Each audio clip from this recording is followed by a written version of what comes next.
स्वाभाविक पाई 2 दिन दूर होउछि आलू संकट। गतकाली किछि आलू ट्रक ओडिशा भितर को प्रवेश करितला। एबे पश्चिम बंगरू ट्रक आलू आसी ओडिशा रे पहुंचुछि। ए ट्रक सबु आसी राज्यर विभिन्न स्थान में पहुंचवा परे आलूर अभाव रहिबो नाही बोली जणा पड़िछि। तेबे परिस्थिति संपूर्ण स्वाभाविक हेबा पई आहुरे 2 दिन लागि पारे बोली अनुमान करा जाई पारे। पश्चिम बंगरू आलू ट्रक आसुनथिबारु गोटी दिन रे दर 10 टंका बढ़ी जाइथिला। गतकाली राज्यर अधिकांश स्थान में आलू 60 टंकार बिक्री होइछि। चढ़ा दर खाउटी को चिंतार पकाई। पश्चिम बंगरे धर्मघट फल गत 3-4 दिन धरी ओडिशा को आलू जोगाण बंद रहिथिला। स्थिति स्वाभाविक करने को ममता को भेटी आलोचना करिसेंती मुख्यमंत्री मोहन माझी और आशा करा जाई पारे आ गोटे 2 दिन पर ए स्थिति रे कोनोसी सुधार आसी पारे। जहाँ सामना में बुली बुली 180 किलोमीटर बाट बुली बुली आसला भड़ा 12 टका जगह 18 टका भड़ा टन हिसाब आलू बॉर्डर 40,000 टका देकी गाड़ी छाड़ी 40,000 टका क्या दवा पड़े पुलिस वाला को देवा पड़े पुलिस के जी नौ पणी नौ ना कौन ना गाड़ी छाड़ना ए 3टा गाड़ी 1,20,000 दिए तो आलू किना 2700 टका गाड़ी भड़ा 300 टका भड़ा 3,000 टका भड़ा जहाँ तो दागी पचा आलू ना आलू मिला 50 जिन परिवा कंचा परिवा जिन जहाँ बिका 40 टका बिका जे पाला मारी 35 टका आलू आसी खड़गपुर पाखे लोड होती आसी गाड़ी बुले सीधा जलसेर पाखे आगे आसूला एपटे आसुनी एपटे आसूँ से झाड़खंड के बुली बुलिक आसूगा 200 किलोमीटर एपटे आसबार कौन असुविधा होपटे गाड़ी छाड़ूनी पुलिस वाला एपटे छाड़ा से 65,000 टका नब गोटे थाना पड़ो 3-4 थाना बुलिक 65,000 टका पड़ो आगु 30-32 एमती बिक्री चलता मझे आलू आसलानी कौन बेंगल बंद कर देता बॉर्डर आलू गाड़ी सब ठिया होता 50-45 एमती सब बिक्री चलता 3 दिन है। आज स्वाभाविक आलू गाड़ी आसी लगी किंतु रेट से कमिया कथा कमिनी तथा आज 38-40 टका आलू केजी बिक्री हम आलू तो बर्तमान बहुत रेट अच्छी आलू बजार में तो बेसी ना यही खुचरा खुचरी दुकान गुड़ाक 40-45 किए 50 ये टाइप बिकुंट आलू सीना जार पैसा अच्छी से सीना कि पार भलरे आउ ये तो आम गरीब लोक मैंने तो एमती कि रेट कि खाई पारे ना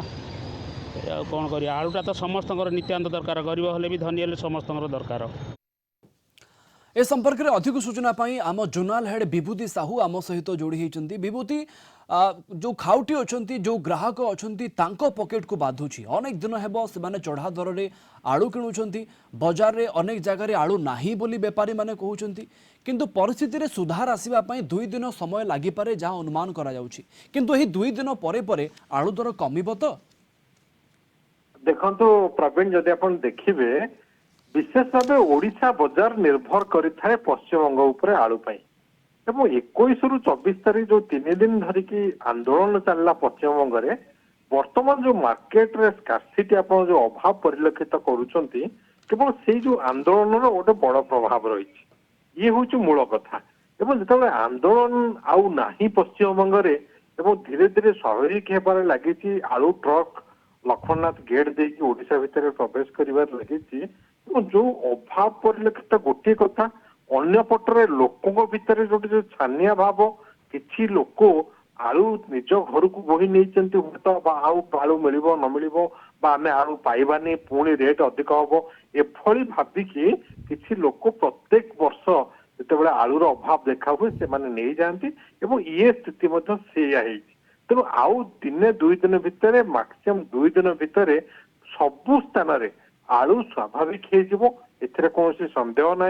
कहीं ना आउ कौन समस्या नहीं ओडिशा बजार भितर आलू प्रवेश कर आलू ट्रक आसबार जेहेतु पश्चिम बंगरू आलू आसबार कौन समस्या नहीं तेणु आमर एटी कौन अभाव हेनी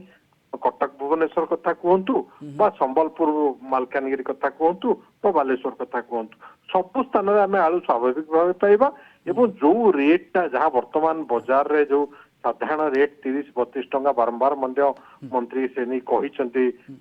खाद्य जोगाण खाउटी कल्याण मंत्री कृष्णचंद्र पात्र जे 30 रु 32 भितर रहिबा कथा जहाँ मौजूद रही जितेबाला आमे ओडिशा रे विभूति अनेक बेपारी अछंती जो माने पूरा परिस्थितिर फायदा उठाउछंती लोकंग पॉकेट को एइथिबाई बाधुची अनेक लोक चढ़ा दर रे किणुछंती ताकू अधिक दर रे बिकुछंती ताहा अलगा कथा अनेक बेपारी एमिति अछंती जो माने परिस्थितिर फायदा उठाउछंती एवं से माने आवश्यकता ठारू ढेर अधिक गुणा रे बिक्री करूछंती लोकंकु ଦେଖନ୍ତୁ କଳା ବଜାରୀ ସବୁ ସମୟରେ ରହି ଆସିଛି।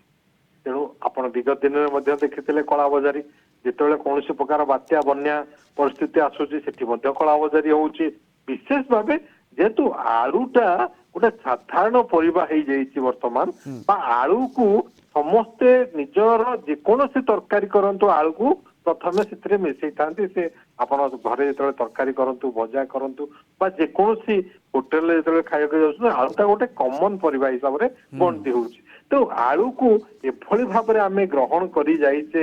ଓଡିଆ